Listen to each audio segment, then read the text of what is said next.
반갑습니다. 청소년부 여러분. 12월 큐티도 잘 돼가고 있나요? 베드로 전후서를 우리가 묵상하기 전에 이 베드로 전후서는 또 어떤 내용을 담고 있고 누가 썼는지를 우리가 한번 살펴보는 시간을 갖도록 하겠습니다.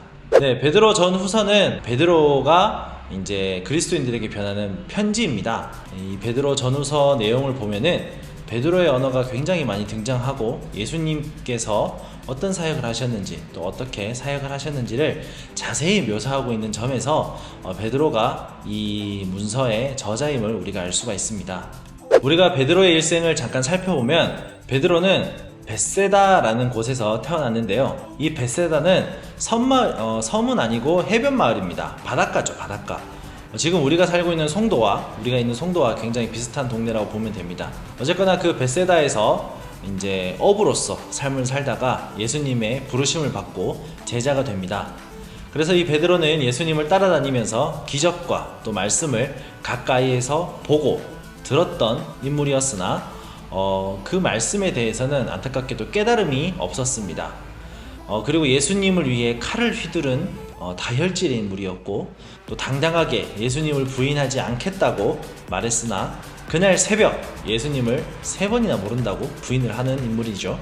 예수님의 부활 후 다락방에 숨어 있다가 다른 제자들과 함께 부활하신 예수님을 만났고 예수님께서 승천하신 뒤 마가의 다락방에서 성령님이 임재하시는 오순절 사건을 이유로 예수님을 전하는 자가 되어집니다. 예루살렘에서 주로 복음을 전했고 사도 바울과 함께 이방인들도 예수님을 믿으면 구원을 받을 수 있다고 증거했습니다. 그리고 전설에 따르면 베드로는 예수님과 똑같은 자세로 십자가에서 죽을 수 없다며 거꾸로 십자가에 매달려서 순교를 했다고 전해집니다. 자, 베드로의 삶은 미숙한 자의 삶이었으나 성령님의 임재로 주님을 당당히 증거해 나가는 전도자의 삶을 살아간 예수님의 제자였습니다.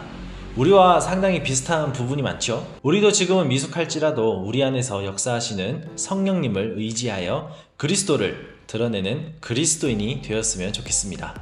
베드로는 박해를 피해 여러 지역으로 흩어졌지만 여전히 핍박을 당하고 있는 유대 사람들에게 그리스도를 마주할 마지막 때를 사는 성도의 자세에 대해 구체적으로 가르쳐 주었습니다. 베드로의 가르침은 첫째로 정신을 차리고 근신하여 기도하라는 것입니다. 근신하여 기도하는 것은 말이나 행동을 삼가고 조심하면서 기도하는 것인데요.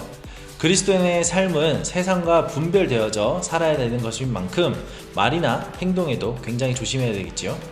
그렇기에 정신 차리고 기도해야 한다는 것입니다. 특히 마지막 때를 살고 있는 그리스도인들에게는 더욱 중요한 가르침이지요. 둘째로 서로 뜨겁게 사랑하라고 합니다. 예수님께서 우리에게 주신 새로운 계명이 서로 사랑하라 라는 것입니다. 우리 안에 사랑이 메말라지는 순간 그 자리가 바로 심판의 자리요, 멸망의 자리가 되어질 것입니다. 지금 코로나로 어렵고 무방비한 시대일수록 서로 챙겨주고 서로를 위해 기도해주고 관심을 가져주는 것이 사랑의 시작이겠지요. 셋째로 서로 대접하라는 것입니다. 사랑한다고 말만 하면 그게 사랑이라고 할 수 있을까요? 대접이라는 것은 서로를 존귀하게 여기며 대우한다는 것입니다. 세상에서는 갑질이다, 인격 모독이다, 슬픈 소식들을 접하지만은 우리 그리스도인들은 서로를 사랑하고 대접하며 존귀하게 여기는 공동체가 됨으로 인해 예수님께 영광을 올려드린다는 것을 잊지 마시길 바랍니다. 마지막 4번째로는 서로 봉사하라는 것입니다. 이 말은 서로 섬기라는 뜻입니다. 예수님께서는 이 땅에 오신 이유가 섬김을 받으러 온 것이 아니라 도리어 섬기려 온 것이라고 말씀하십니다. 마태복음 20장 28절 말씀에 기록되어 있죠. 우리가 서로 겸손한 마음으로 서로를 섬긴다면 세상은 그 모습으로 인해 주님을 보게 될 것입니다. 자, 우리가 12월에 묵상하는 다니엘 후반부와 베드로 전후서에는 마지막 때에 관한 말씀이 많이 기록되어져 있습니다. 옛날이나 지금이나 우리 그리스도인들은 변함없이 다시 오실 예수님을 맞이할 준비를 하며 사는 것이 우리의 사명입니다. 세상은 점점 악해지고 우리를 혼란에 빠뜨리겠지만 우리 청소년부 친구들은 매일매일 큐티로 말씀을 가까이 하는 그리스도인이 되어 세상의 방향과는 다른 방향, 하나님을 향한 방향이 흐트러짐 없는 그리스도인들이 되기를 기도합니다. 그럼 남은 한 주간도 파이팅!